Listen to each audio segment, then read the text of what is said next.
Grammys set to air this weekend. All eyes are back on Taylor Swift. The singer had a blockbuster year, from achieving billionaire status to boosting local economies with her record-setting Eras tour that also made its way to movie theaters.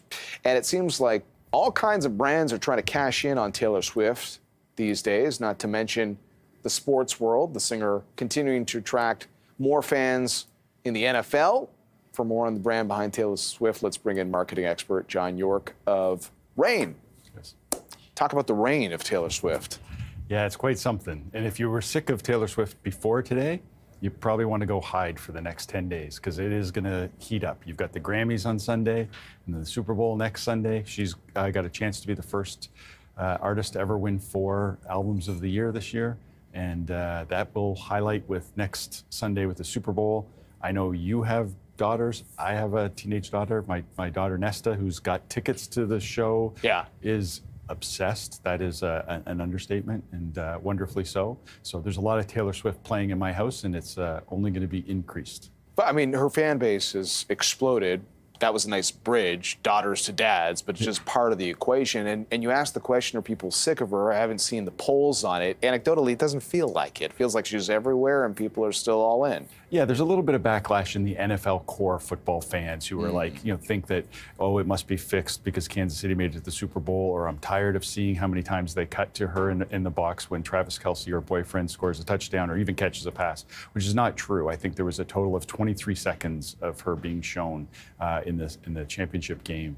But that being said, it led to a lot of revenue. $331 million of increased revenue for the NFL has been attributed to Taylor Swift just by having people tune in that never tuned in a demographic that they've never been able to reach, which is young female viewership. So if you're like an advisor to Taylor Swift on what she does, because you've worked with a lot of celebrities on ad campaigns, and you're even talking with our producing team about basically a decade ago, I think there was a Taylor Swift Diet Coke ad. Like, Taylor Swift doesn't have to do Diet Coke ads.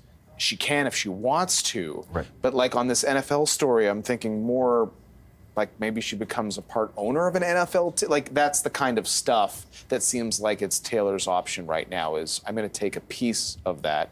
How do you think about that? Yeah, the world's her oyster, really. I mean, she's at the top of her game. Absolutely, if she wanted to go. She's into real estate. A lot of her holdings, a lot of her wealth. She crossed the $1 billion mark of value, or on Forbes' list of billionaires.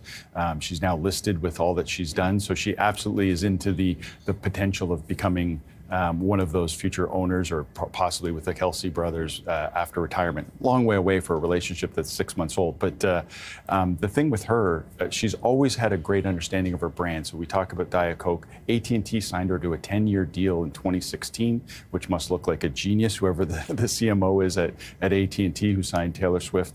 What people would have thought was the height, only to see it just continue to skyrocket. So let's talk about then and now. Let's start with the then. We've referenced this Diet Coke ad. Let's play some of it for our audience.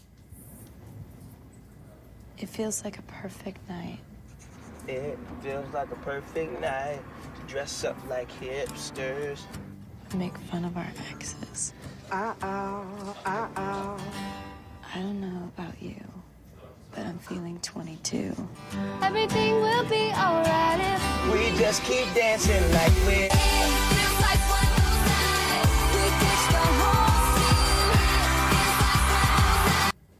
I mean, what do you say, marketing expert? There's aspects of that I could still see her doing in a commercial today, but what has changed? Anything? Well, other than the cost of doing that now would be so extraordinary, because the cost of the music alone, just buying a soundtrack to be able to do a national campaign for Diet Coke, in that commercial you get to have it all. You get the star, you get the celebrity, you get the song. It's a really well done commercial. There's a lot of bad Taylor Swift commercials out there where they're just trying to show her image or use her name.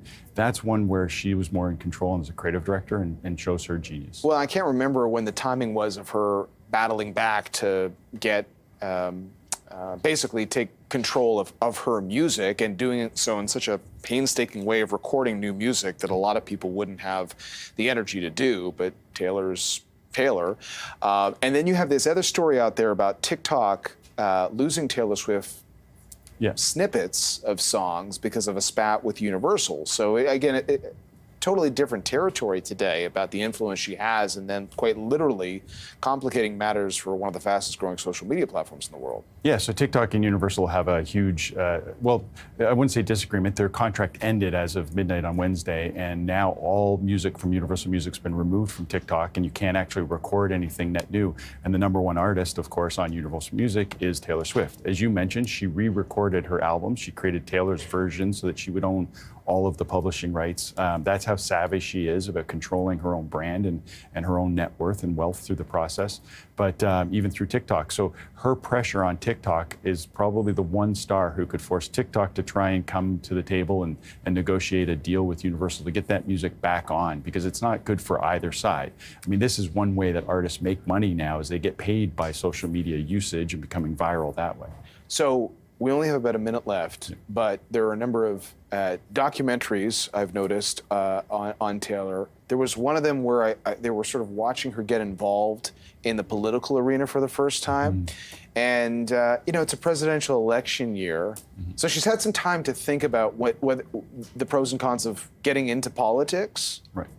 What happens on that front in the future with Taylor? Well, that's the Taylor Swift effect. We've seen it with the NFL. If you could raise the NFL $250 million or more in value, which is an incredible thing, they're now talking that she would have influence of about an 18% non-voters who would now get involved behind a candidate that she endorses. They don't talk about policy or sides, and she has leaned towards being anti-Trump. I don't want to say she's Democratic. She's never really, she I think supported the governor of Tennessee, who was a Democrat, but stayed kind of a little more on the sidelines. I think her power right now of influence in this next election for the youth target, again, you've got the presumptive nominees are both men pushing 80 or in their 80s.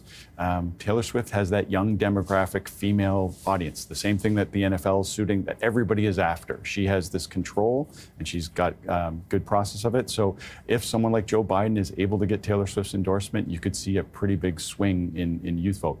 Again, they don't vote, so they'd have to come out. Thanks, John.